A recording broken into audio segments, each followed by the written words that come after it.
بسم اللہ الرحمن الرحیم۔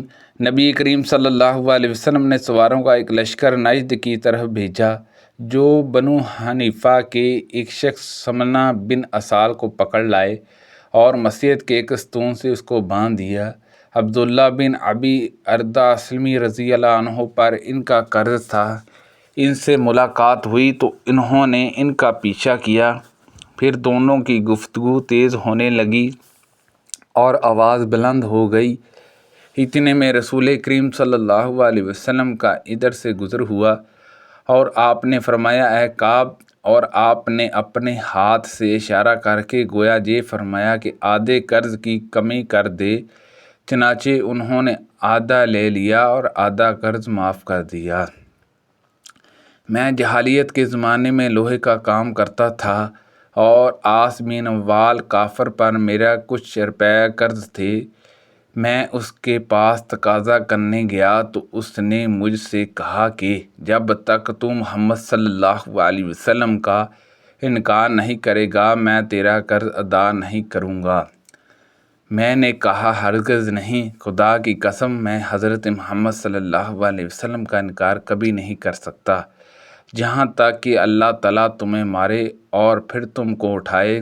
وہ کہنے لگا کہ پھر مجھ سے بھی تقاضا نہ کر۔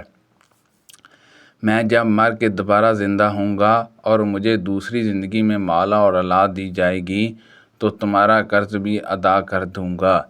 اس پر یہ آیت نازل ہوئی، تم نے اس شخص کو دیکھا جس نے ہماری آیتوں کا انکار کیا اور کہا کہ مجھے مال اور اولاد ضرور دی جائے گی۔ آخری آیت تک میں نے ابی بن کعب رضی اللہ عنہ سے ملاقات کی تو انہوں نے کہا کہ میں نے 100 دینار کی ایک تھیلی کہیں راستے میں پڑی ہوئی پائی۔ میں اسے رسول اللہ صلی اللہ علیہ وسلم کی خدمت میں لایا تو آپ نے فرمایا کہ 1 سال تک اس کا اعلان کرتا رہے۔ میں نے 1 سال تک اس کا اعلان کیا لیکن مجھے کوئی ایسا شخص نہیں ملا جو اسے پہچان سکتا ہو، اس لیے میں پھر ان حضرت صلی اللہ علیہ وسلم کی خدمت میں آیا۔ آپ صلی اللہ علیہ وسلم نے فرمایا کہ 1 سال تک اس کا اعلان کرتا رہے۔ میں نے پھر سال بھر اعلان کیا لیکن ان کا مالک مجھے نہیں ملا۔ تیسری مرتبہ حاضر ہوا تو ان حضرت صلی اللہ علیہ وسلم نے فرمایا کہ اس تھیلی کی بناوٹ، دینار کی تعداد اور تھیلی کے بندھن کو ذہن میں محفوظ رکھ۔ اگر اس کا مالک آ جائے تو علامات پوچھ کے اسے واپس کر دینا، ورنہ اپنے خرچے میں اسے استعمال کر لے۔ چنانچہ میں اسے اپنے اخراجات میں لایا۔ شعبہ نے بیان کیا کہ پھر میں نے سلمہ سے اس کے بعد مکہ میں ملاقات کی تو انہوں نے کہا کہ مجھے یاد نہیں، رسول اللہ صلی اللہ علیہ وسلم نے حدیث میں 3 سال تک اعلان کرنے کے لیے فرمایا تھا جہاں صرف 1 سال کے لیے۔ نبی کریم صلی اللہ علیہ وسلم کی خدمت میں ایک دیہاتی حاضر ہوا اور راستے میں پڑی ہوئی کسی چیز کو اٹھانے کے بارے میں آپ صلی اللہ علیہ وسلم سے سوال کیا۔ آپ نے ان سے فرمایا کہ 1 سال تک اس کا اعلان کرتا رہ، پھر اس کے برتن کی بناوٹ اور اس کے بندھن کو ذہن میں رکھ۔ اگر کوئی ایسا شخص آئے جو اس کی نشانیاں ٹھیک ٹھیک بتا دے تو اسے اس کا مال واپس کر دے، ورنہ اپنی ضروریات میں خرچ کر۔ صحابی نے پوچھا، یا رسول اللہ صلی اللہ علیہ وسلم، ایسی بکری کا کیا کیا جائے جس کے مالک کا پتہ نہ ہو؟ آپ صلی اللہ علیہ وسلم نے فرمایا کہ وہ جہاں تو تمہاری ہوگی، جہاں تمہارے بھائی مالک کو مل جائے گی، یا پھر بھیڑیے کا لقمہ بنے گی۔ صحابی نے پھر پوچھا، اور اس اونٹ کا کیا کیا جائے جو راستے میں بھول گیا ہو؟ اس پر رسول کریم صلی اللہ علیہ وسلم کے چہرہ مبارک کا رنگ بدل گیا۔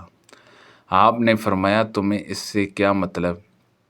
اس کے ساتھ خود اس کے خر ہیں جن سے وہ چلے گا، اس کا مشکیزہ ہے، پانی پر وہ خود پہنچ جائے گا، اور درخت کے پتے وہ خود کھا لے گا۔ نبی کریم صلی اللہ علیہ وسلم سے لقطہ کے متعلق پوچھا گیا۔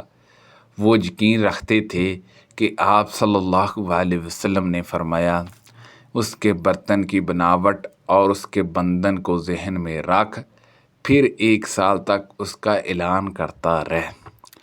یزید بیان کرتے تھے کہ اگر اسے پہچاننے والا اس عرصے میں نہ ملے تو پانے والے کو اپنی ضرورت میں خرچ کر لینا چاہیے،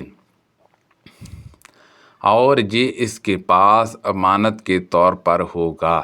اس آخری ٹکڑے کے اس کے پاس امانت کے طور پر ہوگا کے متعلق مجھے معلوم نہیں کہ یہ رسول اللہ صلی اللہ علیہ وسلم کی حدیث ہے یا خود انہوں نے اپنی طرف سے یہ بات کہی ہے۔ پھر پوچھا، راستہ بھولی ہوئی بکری کے متعلق آپ کا کیا ارشاد ہے؟ آپ صلی اللہ علیہ وسلم نے فرمایا کہ اسے پکڑ لو، وہ یا تمہاری ہوگی جب کہ اصل مالک نہ ملے، یا تمہارے بھائی مالک کے پاس پہنچ جائے گی، یا پھر اسے بھیڑیا اٹھا لے جائے گا۔ یزید نے بیان کیا کہ اس کا بھی اعلان کیا جائے گا۔ پھر صحابی نے پوچھا، راستے بولے ہوئے اونٹ کے بارے میں آپ کا کیا ارشاد ہے؟ آپ صلی اللہ علیہ وسلم نے فرمایا کہ اسے آزاد رہنے دو، اس کے ساتھ اس کے کھر بھی ہیں اور اس کا مشکیزہ بھی خود پانی پر پہنچ جائے گا اور خود ہی درخت کے پتے کھا لے گا، اور اس طرح وہ اپنے مالک تک پہنچ جائے گا۔ سبحان اللہ عز و جل۔ اللہ پاک سے دعا ہے کہ اللہ پاک ان حدیثوں پر عمل کرنے کی توفیق عطا فرمائے۔ اللہ پاک ہم سب کو صحت و تندرستی عطا فرمائے۔ آمین بجاہ النبی الامین صلی اللہ علیہ وسلم۔